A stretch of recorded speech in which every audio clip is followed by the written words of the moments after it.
Nagluto na naman kami ng aming tanghalian. Hipon and white rice. Ayan. Ganyan kami gumawa ng pagkain namin. White rice, toppings lang siya. Ayan. Ang dami-dami. Parang akala mo isang dosina yung kakain. Ayan. Hipon, gulay, patatas, kamatis, bell pepper, and seasoning. Ayan, nice. Ang dami-dami. Lagay lang siya sa gitna, guys. Tapos lagyan ng white rice na naman sa taas.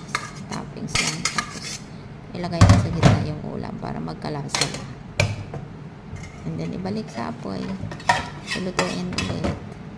Pero sa mahinang apoy lang hanggang sa maglasa. Hanggang sa magsiksik yung lasa na at maluto ng mabuti. Ngayon. Tapos lagyan ulit ng kanin. Punong-puno ang laking kaldero. Akala mo isang dosinang kakain. Wala. Marami yung kasama ko magluto ng kanin. Ang dami-dami. Thank you for watching.